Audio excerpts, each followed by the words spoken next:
बिस्मिल्लाहिर्रहमानिर्रहीम। Dear students, अस्सलाम वालेकुम। आज हम डिस्कस करेंगे शील्डिंग इफेक्ट के बारे में कि what is shielding effect, what is effective nuclear charge, group के अंदर शील्डिंग इफेक्ट का क्या ट्रेंड है और पीरियड्स के अंदर शील्डिंग इफेक्ट का क्या ट्रेंड है। आज की ये हमारी डिस्कशन है। तो हम देखते हैं शील्डिंग इफेक्ट को। Shielding effect, the electrons present between the nucleus and the outer most shell of an atom. ये एक एटम है जिसका ये न्यूक्लियस है और ये वैलेंस शेल है। ये आखिरी शेल वैलेंस शेल होता है। तो न्यूक्लियस और वैलेंस शेल के दरमियान मौजूद इलेक्ट्रॉन, ये जितने भी इलेक्ट्रॉन मौजूद हैं ये न्यूक्लियस और वैलेंस शेल के दरमियान मौजूद हैं।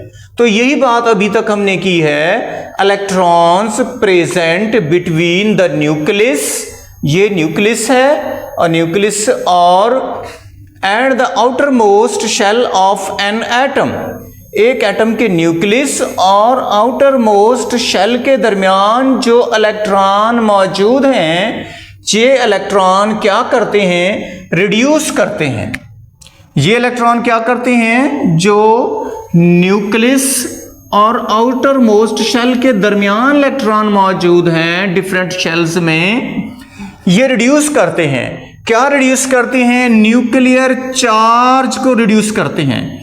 Felt by the electrons present in the outer most shell.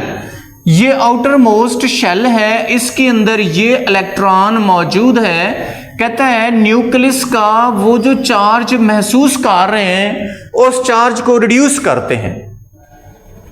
अगर ये इलेक्ट्रॉन मौजूद ना हो तो इस न्यूक्लियस का जो चार्ज, ये इलेक्ट्रॉन जो वैलेंस शेल में है, वैलेंस इलेक्ट्रॉन कहलाता है।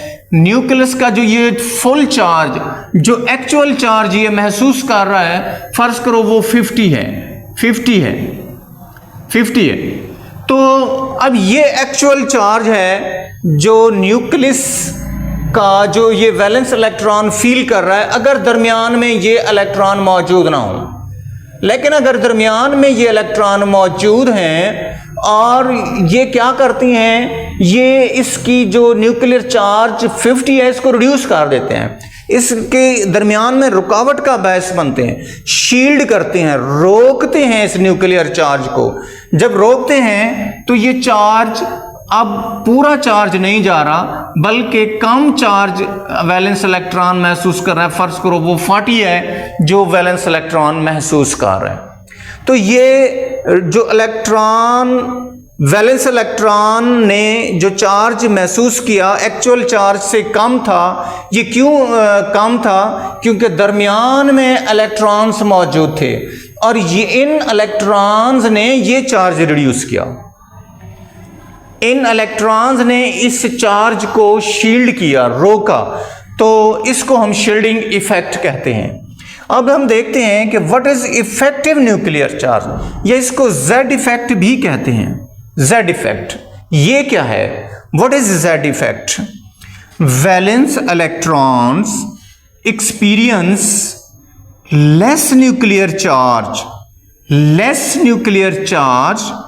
Then the actual charge. Actual charge से जो less nuclear charge valence electron feel करते हैं, that is called Z effect या इफेक्टिव न्यूक्लियर चार्ज। हम इधर इसको समझने की कोशिश करते हैं कि न्यूक्लियस और वैलेंस इलेक्ट्रॉन के दरमियान इलेक्ट्रॉन मौजूद हैं। जो न्यूक्लियस का एक्चुअल चार्ज था वो 50 है। न्यूक्लियस का एक्चुअल चार्ज 50 है, लेकिन दरमियान में इलेक्ट्रॉन्स आ जाने से ये इलेक्ट्रॉन्स इस न्यूक्लियर चार्ज को शील्ड करते हैं, रिड्यूस करते हैं। जब ये रिड्यूस करते हैं तो अब वैलेंस इलेक्ट्रॉन 50 चार्ज एक्सपीरियंस नहीं कर रहा। कितना कर रहा है? 40 चार्ज को एक्सपीरियंस कर रहा है। 10 चार्ज जो है वो रिड्यूस हो गया है। 10 चार्ज रिड्यूस हो गया है। अब ये जो चार्ज है ये एक्चुअल चार्ज है और ये जो चार्ज है ये Z इफेक्ट है, जो इलेक्ट्रॉन फील कर रहा है, जो इलेक्ट्रॉन फील कर रहा है इसको Z इफेक्ट या इफेक्टिव न्यूक्लियर चार्ज करते हैं। फील इतना करना चाहिए था, लेकिन दरमियान में इलेक्ट्रॉन्स की मौजूदगी की वजह से चार्ज शील्ड हो रहा है, चार्ज रुक रहा है, चार्ज रिड्यूस हो रहा है। रिड्यूस होने की वजह से अब जो वैलेंस इलेक्ट्रॉन है वो 50 की बजाय 40 फील कर रहा है, तो 40 जो होगा ये Z इफेक्ट होगा। तो ये कॉन्सेप्ट है शील्डिंग इफेक्ट का।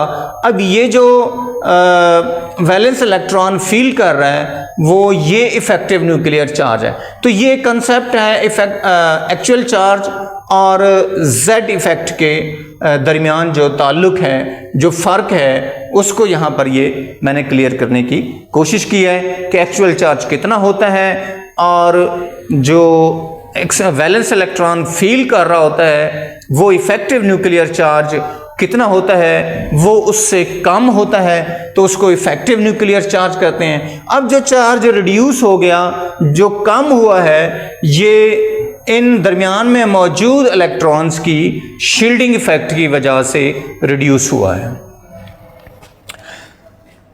अगर किसी एटम का एटॉमिक नंबर इंक्रीज होता जाता है तो उसमें नंबर ऑफ इलेक्ट्रॉन्स बढ़ते जाते हैं।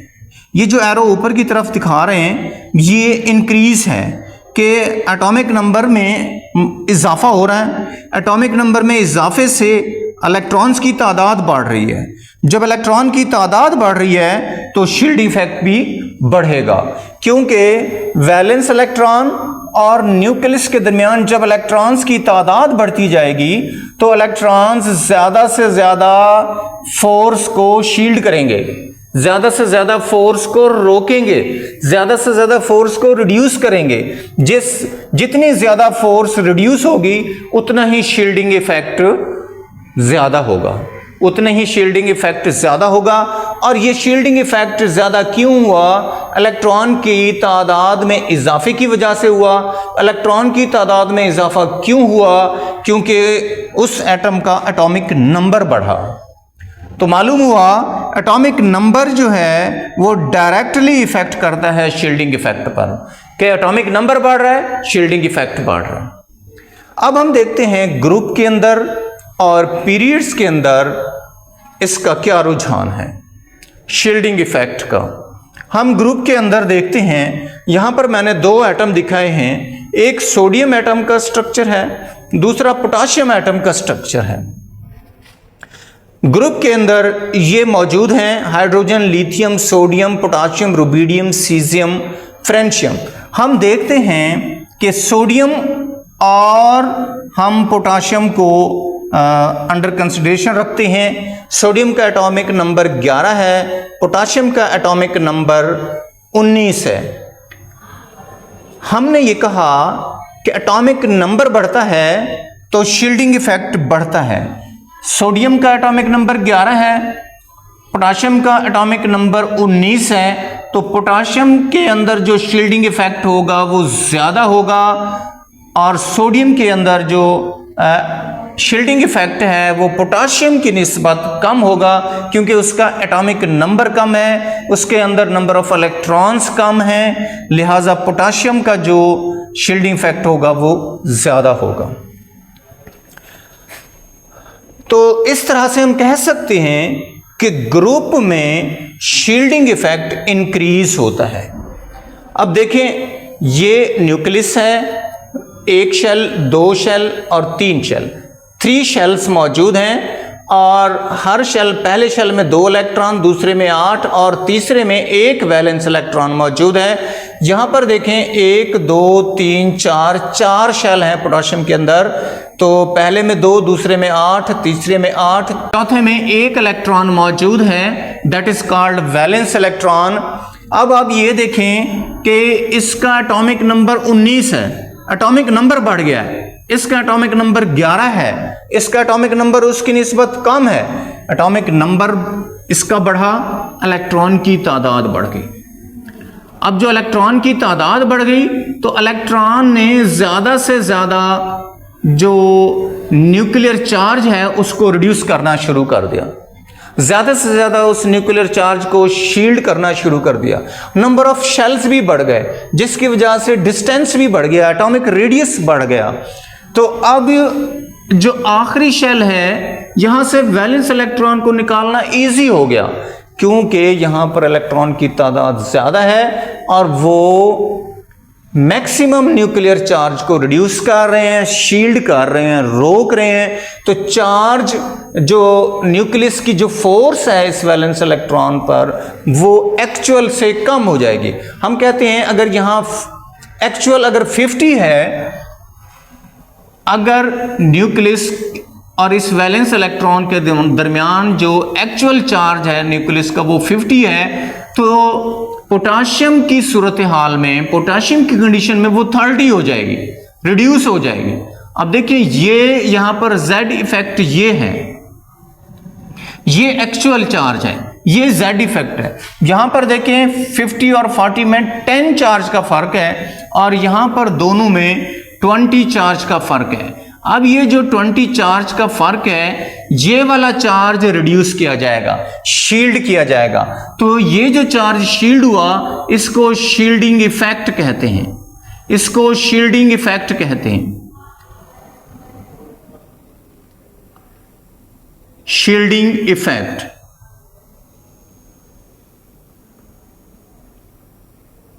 कि यहां पर इतना शील्डिंग इफेक्ट लग रहा है, यहां 50 और 40 के दरमियान 10 का फर्क है, तो इसका शील्डिंग इफेक्ट ये होगा।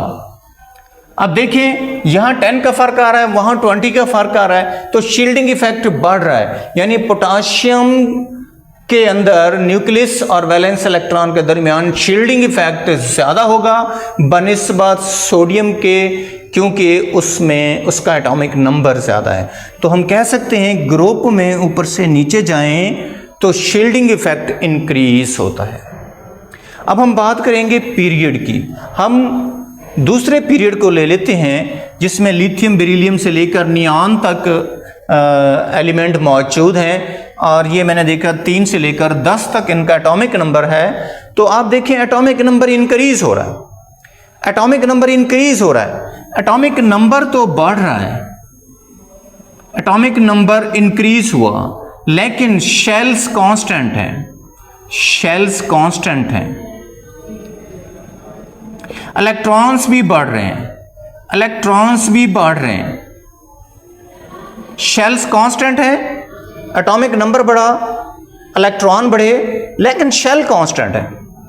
अब जब शेल कांस्टेंट है तो एटॉमिक नंबर बढ़ने के साथ साथ इलेक्ट्रॉन की तादाद में इजाफा हुआ, इलेक्ट्रॉन की तादाद में इजाफा हुआ, इलेक्ट्रॉन ने शील्डिंग इफेक्ट लगाना शुरू कर दिया। जब इलेक्ट्रॉन शील्डिंग इफेक्ट लगा रहे हैं, लेकिन आप देखें जब एटॉमिक नंबर बढ़ रहा है तो एटॉमिक नंबर बढ़ने के साथ साथ न्यूक्लियर चार्ज भी बढ़ रहा है, न्यूक्लियर चार्ज भी बढ़ रहा है। अब न्यूक्लियर चार्ज बढ़ रहा है तो एटॉमिक नंबर बढ़ रहा है, न्यूक्लियर चार्ज बढ़ रहा है, शेल नहीं बढ़ रहा है, शेल कांस्टेंट है। जब न्यूक्लियर चार्ज बढ़ रहा है इलेक्ट्रॉन बढ़ रहे हैं, इलेक्ट्रॉन बढ़ रहे हैं, वो शील्डिंग इफेक्ट लगा रहे हैं, लेकिन आप देखें साथ साथ न्यूक्लियर चार्ज बढ़ रहा है। जब न्यूक्लियर चार्ज बढ़ रहा है, शेल नहीं बढ़ रहे, तो एटम का जो साइज है वो रिड्यूस होना शुरू हो जाएगा। जब एटम का साइज रिड्यूस होगा, जो आखिरी शेल में इलेक्ट्रॉन मौजूद है जो कि वैलेंस इलेक्ट्रॉन है, उस वैलेंस इलेक्ट्रॉन को न्यूक्लियस ज्यादा फोर्स के साथ खींच रहा होगा, ज्यादा फोर्स के साथ खींच रहा होगा। यानी उस पर शील्ड जो है, जो दरमियान में मौजूद इलेक्ट्रॉन थे जो शील्ड कर रहे थे, रिड्यूस करने की कोशिश कर रहे थे, उसका खातिर खा असर नहीं होगा, क्योंकि न्यूक्लियर चार्ज की ग्रिप ज्यादा है। वो वैलेंस इलेक्ट्रॉन को अपनी तरफ इतनी कशिश लगा रहा होगा कि उसका साइज ही रिड्यूस हो जाएगा। तो शील्ड, जितनी भी शील्ड दरमियान वाले इलेक्ट्रॉन लगा रहे होंगे वो न्यूक्लियर चार्ज पर असरअंदाज नहीं होगी। तो हम कह सकते हैं कि shielding effect remains same in a period from left to right. जब हम लेफ्ट से राइट की तरफ जाते हैं शील्डिंग इफेक्ट नहीं बढ़ता, तकरीबन सेम रहता है। सेम रहने की वजह मैंने बता दी कि एटॉमिक नंबर बढ़ने के साथ साथ न्यूक्लियर चार्ज बढ़ता है। अगरचे इलेक्ट्रॉन बढ़ रहे हैं लेकिन न्यूक्लियस का चार्ज इतना ज़्यादा हो जाता है कि वो वैलेंस इलेक्ट्रॉन को अपनी तरफ खींच लेता है। जो दरमियान वाले इलेक्ट्रॉन शील्ड लगा रहे होते हैं वो इफेक्टिव ही नहीं होती, जिसकी वजह से शील्डिंग इफेक्ट सेम रहता है। तो ये आज का शील्डिंग इफेक्ट का कॉन्सेप्ट था। मैंने कोशिश की कि आपको ये कॉन्सेप्ट क्लियर हो जाए। Thanks for watching. अल्लाह हाफिज़।